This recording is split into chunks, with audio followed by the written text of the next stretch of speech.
વતની અને જામનગરમાં વસવાટ કરતા જાણીતા ડેવલપર રાજેશભાઈ ગાંધી દ્વારા જામનગર 2030 સમિટનો કોન્સેપ્ટ રજૂ કરવામાં આવ્યો છે, જે અનુસંધાને થોડા દિવસ અગાઉ આરામ હોટેલમાં પીચ ડેસ્કનો કાર્યક્રમ પણ રાખવામાં આવ્યો હતો।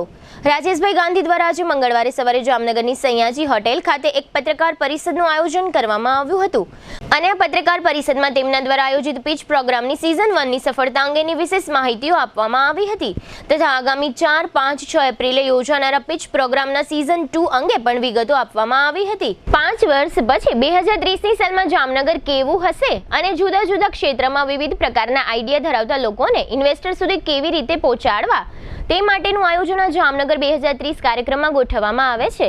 ગત 10 થી 12 માર્ચ દરમિયાન યોજાયેલા પીચ ડેસ્કના સિઝન 1 કાર્યક્રમમાં 350 થી વધુ સ્પર્ધકોએ અરજી મોકલી હતી। સ્ક્રુટિની કરીને તેમાંથી 15 ઉમેદવારોની પસંદગી કરવામાં આવી છે। આ કાર્યક્રમમાં સૌથી નાના સ્પર્ધક તરીકે જિગ્નેશ જોગલ નામનો ધોરણ 10 નો વિદ્યાર્થી હતો।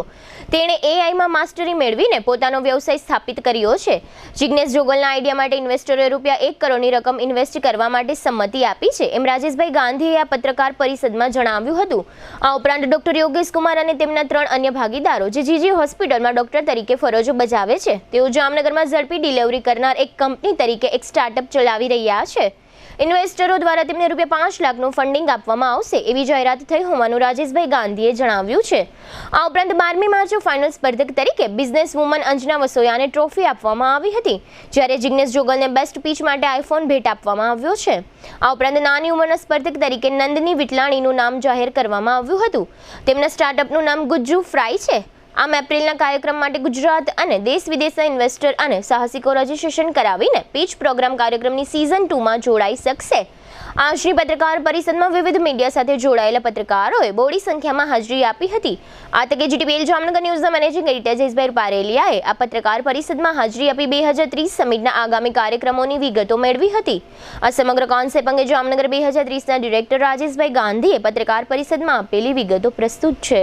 જામનગર એમાં ખૂબ ઓપોર્ચ્યુનિટી રહેલી છે બિઝનેસની, અને આ બિઝનેસની ઓપોર્ચ્યુનિટી 2030 સુધીમાં જામનગર ગુજરાતને ઇન્ડિયામાં અને ભારત આખા વિશ્વમાં નંબર 1 બને તે માટે 2030માં કેવું જામનગર હોય એવું એક અમે પ્લાનિંગ આજથી ચાલુ કર્યું છે 5 વર્ષ પહેલાં।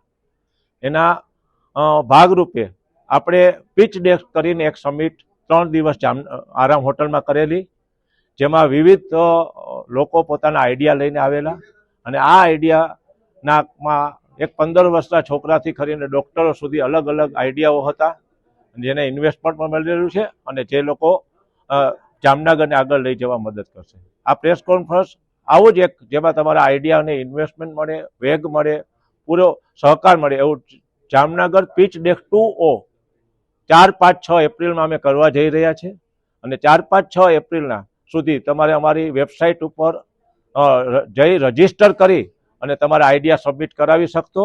જે તમારા આઈડિયા સબમિટ થશે તે લોકોને અમે ટ્રેનિંગ આપશું અને તે લોકોને ઇન્વેસ્ટર સામે પોતાના આઈડિયા રજૂ કરવાના ચાન્સ આપશું અને એમાં ઇન્વેસ્ટર પણ આ ટોટલી ફ્રી છે।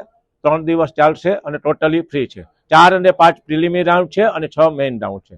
બીજું, અમારા પીચ ડેસ્ક 1ના એક છોકરો જે 15 વર્ષ જુગલ છે એને ₹1 કરોડ ઇન્વેસ્ટમેન્ટની ઓફર આવેલી છે। એક બીજો જે ડોક્ટરો દ્વારા કરાવે છે એ લોકોને ઓફર આવેલી છે ઇન્વેસ્ટમેન્ટની, એટલે ખાલી પીચ ડેસ્ક તમારા આઈડિયા નહીં પણ ઇન્વેસ્ટમેન્ટ પણ મળી શકે એ પીચ ડેસ્ક 1એ કર્યું છે। અને જામનગર 2Oમાં આનાથી 50 ગણું મોટું, સારું અને વધુ ઇન્વેસ્ટમેન્ટ મળી શકે તે માટે જામનગરના ઇન્વેસ્ટરો, પૂરા ભારતના ઇન્વેસ્ટરો અને વિશ્વના ઇન્વેસ્ટરો પણ આવે એવા યુએસએ અને યુકેથી પણ અમને ઓફર મળેલી છે, તો તે પણ સામેલ થશે। તો જામનગર ભવિષ્યમાં 2030માં ભારતનું નંબર 1 બને એનો પ્રયાસ હતો। આ જ પ્રયાસ પ્રમાણે અમે summit, shipping company, brass part અને અલગ અલગ ટાઈપની સમિટ કરશું અને આવી એક આર્મી બનાવશું જે જામનગરને ન કેવલ જામનગર વિશ્વમાં ખાલી મુકેશભાઈ અંબાણી જેમથી નામથી ઓળખાય છે એમ કામથી પણ ઓળખાય અને જામનગરમાં વધુમાં વધુ ઇન્વેસ્ટરો આવે તેવી સાથે